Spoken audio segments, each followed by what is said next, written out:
Today I'm headed to the Vermont Inn, only 9 miles from Killington, Vermont, in the heart of the Green Mountains.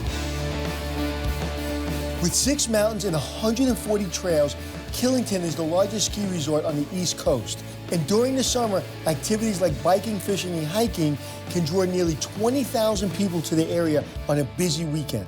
The Vermont Inn is a former farmhouse built all the way back in the 1840s. Today, the inn has 16 guest rooms, a tavern, and a 40-seat restaurant.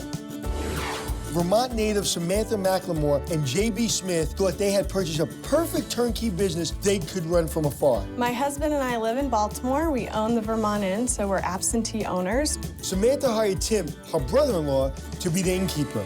Tim and Samantha's sister Jennifer live on property with their 2-year-old daughter, Sophie. I'm the innkeeper. I am a man of many hats. But the inn isn't attracting guests, and the restaurant has no one dining there. The inn has been losing money since day one, and it's been a lot of stress and a lot of work. We're really having trouble getting the occupancy up.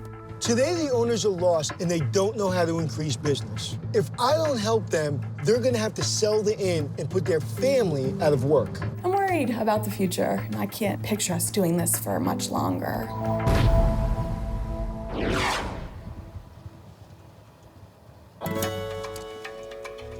Well, beautiful mountains. What a great view. I can see myself having some coffee in the morning, lawn's cut, feels really good.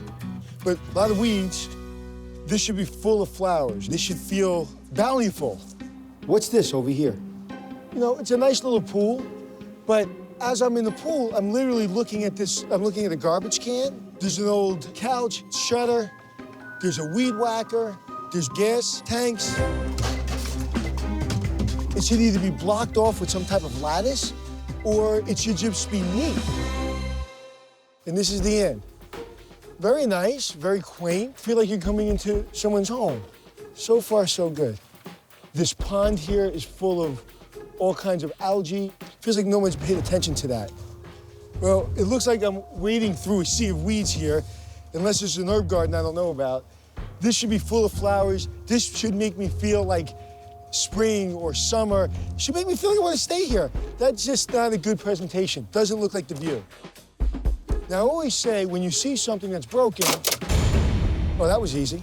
I just wanted to see how bad it was broken, and it fell off of my hand. I'm a detective, and this is telling me systems are broken. I don't know if I put my butt in there or I put cigarette butts in there. You can't put cigarette butts in there because that's a fire hazard. There's not even a bottom on this. Look at the bottom of this jug. It's rotted out. Why can't you just change that? This is not expensive. I see this stoop, and look at how worn this is. It's not painted. Now, this is my first impression. I have a screen door that's just in bad shape. It's very worn out. There's stickers that are a couple of years old. There's worn out door handles. This is the gateway into my home. This is what's telling me, welcome. Everything should be quaint, dainty, and pretty. And I'm not feeling pretty. So I want to find out why this looks this way and what I can do to help them. Hi. How are you? Anthony. Tim, pleasure to meet you. What can I do for you? I'm here to help the owners. Are you a front desk agent? What's your position? Innkeeper. So you run the place? I do. So this all falls on your shoulders, or you have other people? I have a part-time housekeeper, full-time chef, and just brought on a full-time server. So basically, you run it? The grunt of it falls in my lap. An inn of this size with an adjoining restaurant should have no less than 7 employees. Tim has a lot on his plate. Well, I'll tell you got a beautiful view. It's a beautiful place. As soon as I pulled up, I felt like I was in heaven. It was great. As I got a little closer to the building, I think you know you got some issues. Sure. Oh, right? Absolutely. How many rooms do you have? 16. How many are vacant? Today, we have 12 vacancies. So you have 4 that are occupied? Yes. Tell me what room do you have for me to see? I can give you C, which is one of our suite rooms, has all the bells and whistles. Tim gave me the keys to the best room in the inn that goes for $230 a night and includes complimentary breakfast. The room features cable TV and a luxury hot tub. So the first thing I see when I walk in the room is this hot tub. There's a fake plant right here, and I'm gonna guess, I'm gonna shake it and there's gonna be dust all over it. I can see the cobwebs already. I know that this carpet is gonna get wet. I see they have a plastic mat there. Yeah, and that looks dirty. I wouldn't put my feet on there. It doesn't say hot tub. This belongs outside the building, not inside the building. It seems like we've got our focus in wrong places here. This painting on the wall, okay, nice attempt. I have this outside. Don't really need you to bring it in. And if you're gonna bring it in in an elegant way, not in such a art class kind of way.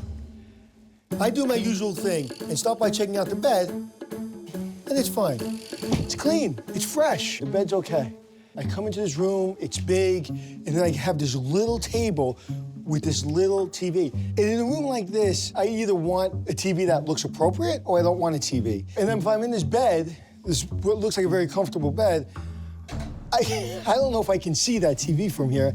If this is their best room, I'm not paying the premium for this room so far. Bet you this is the bathroom. Oh, man, no, really? I have a closet in my bathroom. Yeah, I'm gonna say this is the first. In some of the three-star hotels, they have the closet opposite the vanity, but the toilet is in a separate room. I don't like at all. It's gross. You always empty and iron as a housekeeper before you sell the room, because that can be sitting there and it gets yellow deposits and it gets on your shirt. And countless times where I've stained my shirt because the iron had water in it, dirty water. Look at that. This is supposed to be an inn, man. It's not supposed to have a dirty, filthy plunger right next to my friggin' toilet. And I think this water just came, it's disgusting. Can you imagine the disgust, the filth, the germs that are on this plunger? The plunger fails the room, fails the resort, fails everything. I've seen enough. Hello. I need to meet the owners, Samantha and JB, to see what they were thinking when they bought this in. Nice to meet you. We're so glad you're here. Yeah, why? We really need your help. None of us have any experience. Me, my husband, my brother-in-law who's running the inn. I can't tell you how often I meet owners without any hotel experience whatsoever. That's crazy. Running a small inn like this is very difficult. Absentee owner, don't go into business with family. We knew all that, but, you know, I guess we were stupid enough to think we're different. What was your vision? It would be a bustling inn where we could interact with guests and embrace that Vermont experience that we value so highly. One of our big plans is to focus on the weddings. Vermont is really known for weddings. Why wouldn't you go after weddings right now? You have beautiful grounds. Well, we wanted to go after them right now, but we've never figured out how. Vermont ranks among the 5 top places in the country for destination weddings. The inn must take advantage of this lucrative market. We bought the inn at a foreclosure auction last December. And how much did you buy it for? $270 was the auction price. We've put a lot more than that into it. So you put more than $200,000 into it? Yeah. So you're already into it for $500,000? In that direction, yeah. And how about the restaurant? Let's talk about the restaurant. Last night we did 2 dinners. 2 dinners. Saturday night. They only served 2 meals.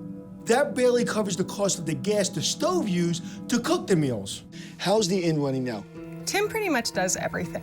We were gonna get the inn to a state of profitability and then hire Tim some help. So his wife Is my sister. is your sister? Yes. And is she involved in running it too? Not formally, She's but not. she has gotten involved at times. All right, so what is that smile telling me? She's not a huge fan of this lifestyle. So is it causing problems? Yeah, it's causing some problems. It's not only causing problems for the business, it's causing problems for the family. From a family standpoint, you're kind of bankrupt as far as emotionally. Everybody's just kind of shocked.